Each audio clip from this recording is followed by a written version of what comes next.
हम सब के बीच में आप देख रहे हैं मुख्य विकास अधिकारी डॉक्टर रवि किशोर त्रिवेदी सर, जो एक कुशल प्रशासक हैं, एक बहुत ही श्रेष्ठ विद्वान भी हैं और संस्कृत पर इन्होंने पीएचडी किया हुआ है, और लेकिन उतने ही सरस और सरल है।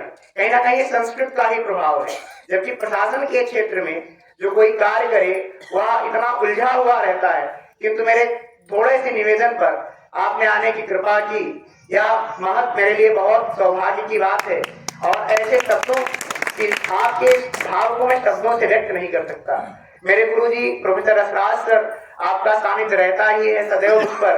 आपकी प्रेरणा है जो मैंने भारतवर्ष से लेकर विदेश तक का जो यात्रा तय किया है, वह आपके ही उपादेयता का मार्ग रहा। निश्चित ही मेरे बाबा जी के द्वारा जो भी ग्रंथ विरचित हुए, जो रचे गए, उन सब का जो उपादेयता रही वो तो रही ही, किंतु जब व्यक्ति अध्ययन काल में होता है तो उसको पथ मिलना बहुत सौभाग्य की बात होती है। आप स्वयं भी कई देशों की यात्रा कर चुके हैं, और आपका हम जैसे अज्ञान व्यक्तियों को पढ़ाना, और हमने आपके द्वारा ऐसा सीखा, तो अभी आप सब सुनेंगे भी कुछ देर बाद जब सर अपनी वाणी से आप सभी को, और सर एक बहुत अच्छे गीतकार भी हैं, तो आज सर के गीत भी प्रस्तुत होगा। तो किंतु उसके पहले जो कार्यक्रम का मुख्य चक्र है उसमें हमने वैदिक मंगलाचरण और लौकिक मंगलाचरण के बाद अब हमारे जो अतिथि और मुख्यातिथि जब आए हुए हैं, इनके लिए माल्यार्पण होना चाहिए। और मैं सबसे पहले निवेदन करूंगा, इलाहाबाद विश्वविद्यालय संस्कृत विभाग के पूर्व छात्र और मेरे बड़े पिताजी सतीश ताऊ जी, पंडित रूप नारायण मिश्र जी को, कि वह सबसे पहले आकर के और सीडीओ साहब का माल्यार्पण करें।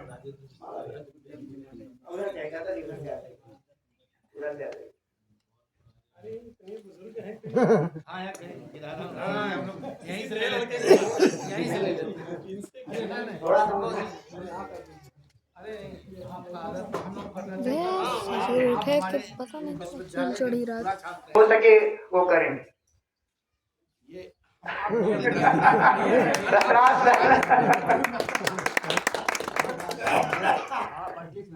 अरे नहीं, आप हमारे विभाग के गौरव है।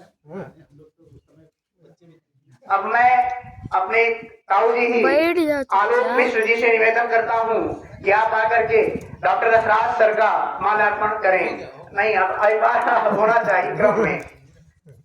हो गया, बहुत हो गया, अरे बस हो गया।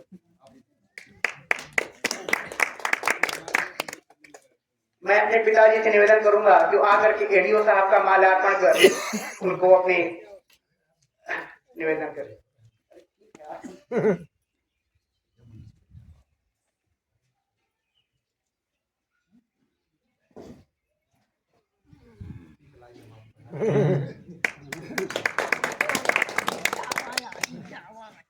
मैं अपने चाचा भानु जी को आमंत्रित करूंगा, वो आकर के डॉक्टर भानु प्रकाश त्रिपाठी सर का माल्यार्पण करें।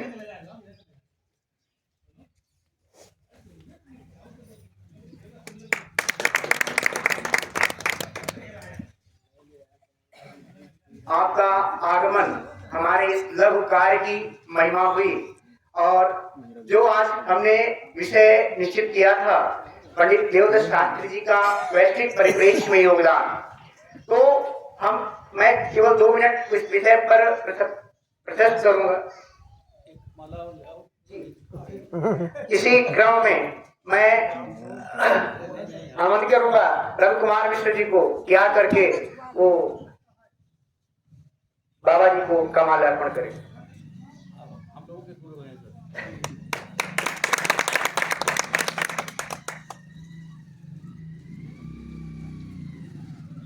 पंडित देवदत्त शास्त्री जी एक ऐसे ग्रंथकार थे जो जिस धरातल पर आज आप सभी लोग आए हैं, यहीं पर उनका जन्म हुआ। तब का कौशाम्बी कैसे रहा होगा? तब का कौशाम्बी कौशाम्बी नहीं था, उस समय का कौशाम्बी प्रयागराज था। एक दिन सर कह रहे थे कि कौशाम्बी 4 अप्रैल 1997 को इस जनपद का विभाजन हुआ, और जिस समय विभाजन हुआ सर ने उस समय बहुत काम किया था। किंतु उस समय जब पंडित देवदत्त शास्त्री जी का जन्म आप सभी को मैं बता दूं कि उनका जन्म महाशिवरात्रि के आज ही के तिथि पर 1914 ईस्वी में हुआ था और यहीं पर इसी गांव पर हुआ था।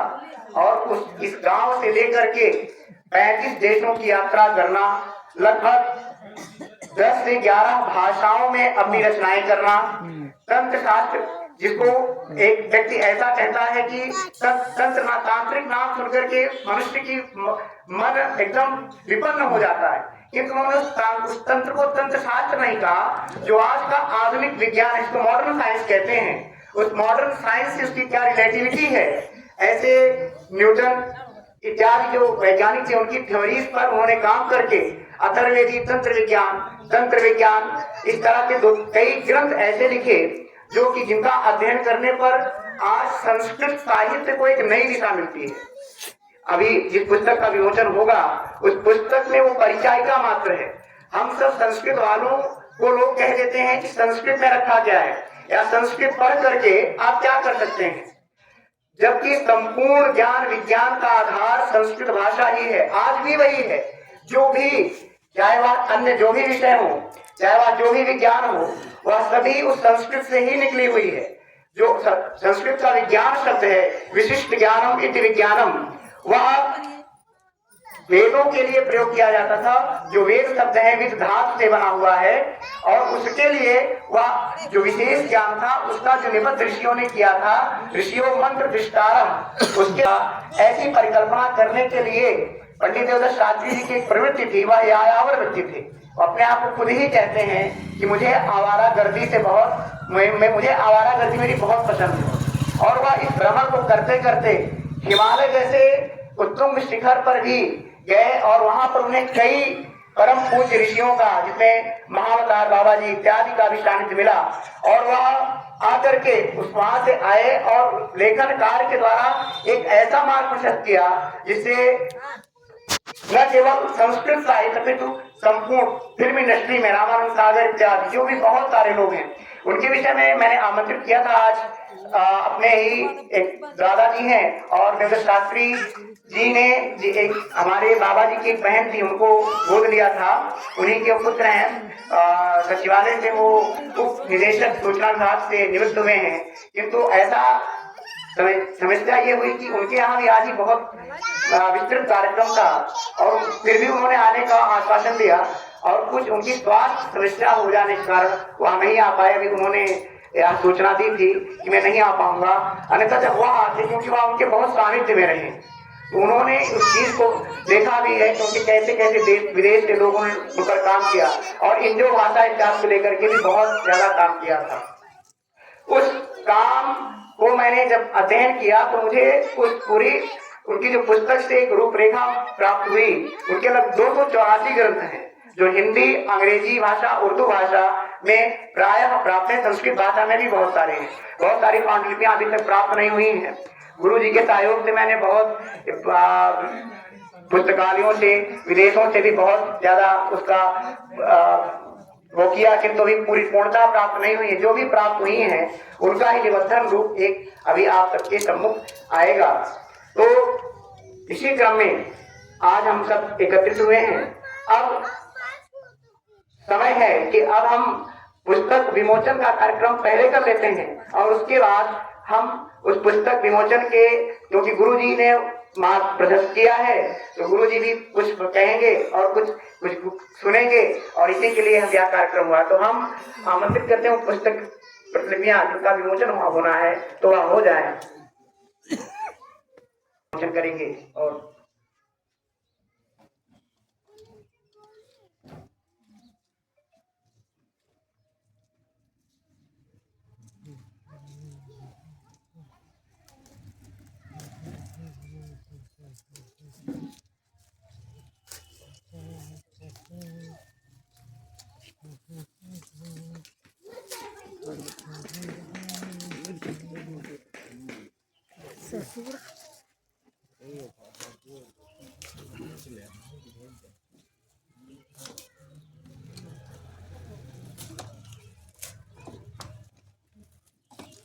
यह पुस्तक आप सभी के सम्मुख है, देव भाषा के देवदत्त, एक वैदिक वैज्ञानिक। इस शीर्षक से मैंने इस पुस्तक को निबद्ध किया है। इस पुस्तक में उनके संपूर्ण जीवन का जो लघु मात्र है वह फल रूप में परिचय है। यह आप सभी का आशीर्वाद है। अब आप लोग बैठे। अब अधिक न बोलते हुए मैं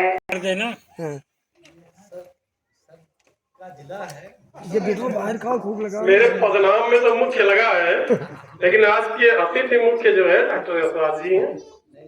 और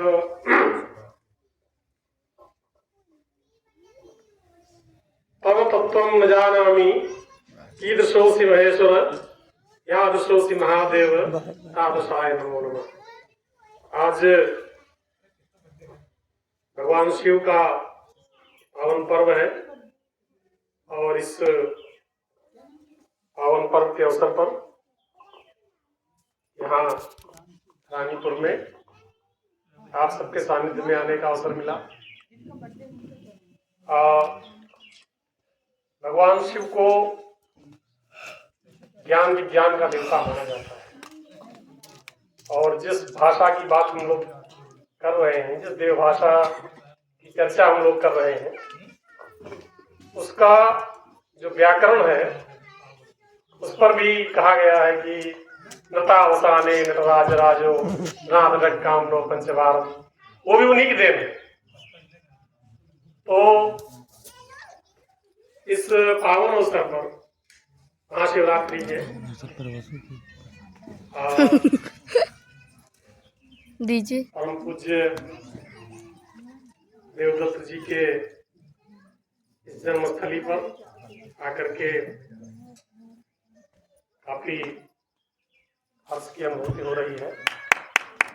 और उन्होंने न केवल कौशाम्बी बल्कि भारत और भारत के बाहर भी उनकी ख्याति थी। और जो जिस पुस्तक का विमोचन हुआ, इस पुस्तक में उनके व्यक्तित्व का एक परिचय मिलता है, लेकिन ये एक पक्षी होगा। मात्र इस पुस्तक के आधार पर उनका पूर्ण परिचय प्राप्त नहीं हो सकता। ज्ञान विज्ञान की अपनी अलग सीमाएं हैं और उन्होंने साहित्य संवर्धन में और वेदों के जो ऐसे अनुद्घाटित रहस्य हैं, खासकर उन्होंने अथर्ववेद पर जो चीजें लिखी, मैंने पुस्तक को थोड़ा देखा था, मुझे पहले प्राप्त हो चुकी थी, लेकिन मैंने इसका अध्ययन किया था। तो अथर्ववेद पर जो उन्होंने इस पे अपना शोध किया था, वो तंत्र शास्त्र हो या आयुर्वेद से संबंधित हो, तो अथर्ववेद में यही सारी चीजें हैं। तो उस पर उनका जो विचार और उनकी जो शोध है वो हम लोगों के लिए और आगे आने वाली पीढ़ियों के लिए बहुत महत्वपूर्ण होगा। और संस्कृत के जो शोधार्थी हैं, आने वाली जो पीढ़ी है, वो न केवल उनको याद करेगी बल्कि उनकी रचनाओं से लाभ उठाएगी। इस कार्यक्रम में हम आज डॉक्टर यशराज को सुनने आए थे। मेरी इच्छा थी कि आपके सानिध्य में रहूं और कुछ अपना समय उनके साथ व्यतीत करूं। और मुझे लगता है कि बाकी लोग भी डॉक्टर साहब की ही बात सुनना चाहेंगे, तो मैं अधिक समय न लेते हुए आज के इस कार्यक्रम की सफलता जो आपके समक्ष है वो उसकी कामना करता हूँ और आदरणीय देवदत्त जी के चरणों में अपना नमन करते हुए अपनी बात को समाप्त करता हूँ।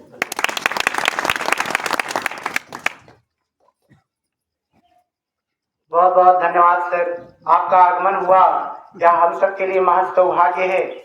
और यशराज सर तो है ही एक, कुछ लोग ऐसे होते हैं कि जो चाहे जितना बड़ा पद पा जाए, उनको जन्मभूमि से भी वही प्रेम रहता है। रामायण में भी, रामचरितमानस में भी कहा गया है, जब भगवान राम ने लंका पर विजय प्राप्त की तो उन्होंने ये लक्ष्मण जी ने कहा कि क्यों ना हम यही अपनी राजधानी बना लें, हम तो वनवास को प्राप्त हुए हैं। तो वहां उन्होंने जो कहा, अब स्वर्णमयी लंका लक्ष्मण न रोचते, जननी जन्म भूमिष्ठ स्वर्गादपि गरीयसी। अर्थात जननी और जन्मभूमि, इन दोनों की महत्वाकांक्षा कभी कम नहीं होती और इनसे अच्छा कुछ नहीं होता। व्यक्ति चाहे जितना भी बड़ा हो जाए, वह न तो अपनी जननी न अपने जन्मभूमि से कभी भी वह तिरस्कार नहीं कर सकता। यद्यपि बहुत सारे ऐसे तत्व आते हैं कि जो जननी और जन्मभूमि में वो चीजें ऐसी होने लगती हैं जब व्यक्ति आगे जाने लगता है। आजकल राइट इन्वेस्टमेंट का समय चल रहा है, लोग थोड़ा आगे बढ़े, देश विदेश की चकाचौंध देखे तो वह अपने ग्राम समाज को भूल जाते हैं, जहां उनका जन्म हुआ था, जहां वह पैदा हुए थे, खेल खेले थे, सारी चीजें थी। सबसे अच्छा समय बालपन का होता है। फिर चाहे हम कितने भी बड़े प्रशासक, प्राध्यापक या किसी भी पद को अलंकृत क्यों न करें, किंतु जो हमारा सबसे महत्वपूर्ण समय होता है वह बालपन होता है। और बालपन की छठा को जीवन भर याद रखने वाला व्यक्ति ही महापुरुष होता है।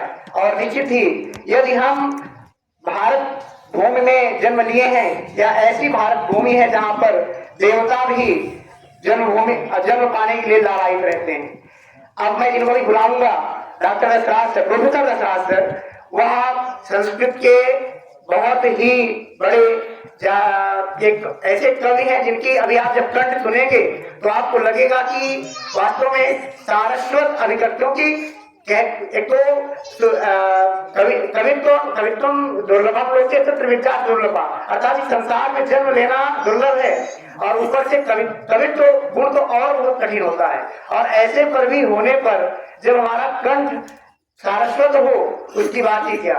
और ऐसे पर भी उन्होंने कौशाम्बी को लेकर के जो काम किया है, इसके लिए इनको कौशाम्बी रत्न मुख्यमंत्री योगी आदित्यनाथ के द्वारा कौशाम्बी महोत्सव में प्राप्त हो चुका है।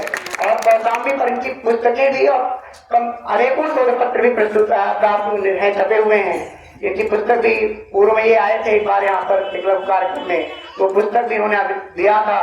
और इन्होंने कौशाम्बी को लेकर, क्योंकि कौशाम्बी के विषय में लोगों में एक बड़ी रूढ़ है, कौशाम्बी नाम सुनते हैं, कुछ लोग तो कौशाम्बी को नकल का इलाका समझ लेते हैं। और जबकि रसाल सर के द्वारा ये जानने को मिला कि कौशाम्बी एक ऐसी प्राचीन काल की ऐसी नगरी रही है जो उदयन वासोदत्ता इत्यादि यहाँ पर राजा थे और इसका एक अपना अलग ही महत्व रहा है। यहाँ पर सर ने बहुत सारे ऐतिहासिक सांस्कृतिक शोधों का संग्रह किया है। और यही नहीं, इस कौशाम्बी की पताका को लहराते हुए सर ने थाईलैंड में भी कौशाम्बी पर शोध पत्र प्रस्तुत किया था। सर देश के बाद थाईलैंड, ऑस्ट्रेलिया, नेपाल इत्यादि पर अपना शोध पत्र प्रस्तुत कर चुके हैं और संस्कृत के जाने माने एक बहुत ही विद्वान हैं। अभी सुनेंगे तो आप सबको यह होगा। तो मैं आमंत्रित करता हूँ जिनको सुनने के लिए सभी लोग, यहाँ तक अभी सीडीओ सर ने भी कह दिया कि मैं दशराज सर को समझाया था, तो मैं आज सर से निवेदन करता हूँ कि सर वक्तव्य तो देंगे ही, साथ ही कौशाम्बी पर लिखा एक अपना गीत यहाँ पर जरूर सुनाएंगे। तो यहाँ जो ग्रामवासी लोग बैठे हुए हैं वो उस कविता का, और हिंदी में सर ने दोनों भाषाओं में लिखा है, हिंदी में भी और संस्कृत में भी। तो सर हिंदी में करेंगे तो जो बहुत अच्छा रहेगा, इन लोगों को उसकी जानकारी भी होगी। और मैं आपको आमंत्रित करता हूँ कि कौशाम्बी पर अपना पूरा वक्तव्य दें और कुछ परिचय जो आप देवदत्त शास्त्री बाबा जी से मिले थे थोड़ा सा उनके कृतित्व पर भी बोलने का कष्ट करें। डॉक्टर राजेंद्र श्री सिद्ध अथर्वण शोध परिषद द्वारा आयोजित पंडित देवीदत्त शास्त्री जी की स्मृति में आज उपस्थित हमारे मंच पर हमारे जनपद के मुख्य विकास अधिकारी डॉक्टर आर.के. त्रिवेदी जी, मंच पर एडीओ साहब, सीएमपी कॉलेज के असिस्टेंट प्रोफेसर संस्कृत विभाग डॉक्टर भारत त्रिपाठी जी, और इसी परिवार के हमारे पूर्व सेवानिवृत्त शिक्षक त्रिपाठी जी, रानीपुर गांव के हमारे, और एक सामने वाले त्रिपाठी जी इसी परिवार के जो मिश्रा जी हैं, ये हम लोगों के बहुत जो गुरु आज मुझे इलाहाबाद विश्वविद्यालय जिन विभूतियों से पूरे विश्व में ख्याति लगता है। आज उनके शिष्य परंपरा में यहाँ पर बैठे हुए हमें मैं प्रणाम करता हूँ। आप जैसे यहाँ विद्यार्थी उस समय के यहाँ पर है। आज का ये जो कार्यक्रम है देखने तो बहुत छोटा लग रहा है, लेकिन ये गूंज पूरे विश्व तक जा रही है। आप आज अभी सुन रहे हैं, लेकिन अभी शाम तक इसकी पूरे विश्व में ये कीर्ति जाएगी। आज मीडिया का जमाना है, आज लाइव भी हम कर सकते हैं इस कार्यक्रम को। और ये कौशाम्बी जनपद हमारा आज का नहीं है। हम लोग ये जानते हैं कि कौशाम्बी प्रयाग का हिस्सा और अलग हुआ, नया जिला बन गया। ये बहुत बड़ी भ्रांति है। जब प्रयाग नाम नहीं था, इलाहाबाद नाम नहीं था, प्रयाग केवल गंगा यमुना का संगम माना जाता था, प्रयाग नाम भी नहीं था। बहुत आश्चर्य की बात आप लोग सुन रहे होंगे। प्रयाग जब नाम नहीं था, बहुत गर्म हो गया फोन। यहाँ पर वत्स देश हुआ करता था और वत्स देश की राजधानी, धूप लग रही थी ना अभी तक। ये राजधानी कौशाम्बी हुआ करती थी। 16 महात्मा गौतम बुद्ध का नाम आपने 16 महाजनपद सब विद्यार्थी पढ़ते रहते हैं। उस समय वत्सदेश भी एक वो नगर था जिसकी राजधानी उसमें कौशाम्बी थी। और ये कौशाम्बी सामान्य नहीं थी, ये सोने चांदी से पुती हुई, ये स्वर्गपुरी की तुलना में बनाई हुई एक नगरी थी। कोई भी विश्व का, यहाँ पर उदयन वासुदेवता की कहानी प्रसिद्ध है। उदयन के पिता भी जो सहस्राधिप थे, ये इंद्र की सहायता के लिए ये स्वर्गलोक जाया करते थे। ये आश्चर्य कर रहे हो आप। ये मैं अपनी बात है, यहाँ भी आप मुझे भीड़े देख रहे हैं, जहाँ पर ये सब तमाम नदी किनारे जंगल देख रहे हैं, चाहे बढ़ारी का जंगल हो, चाहे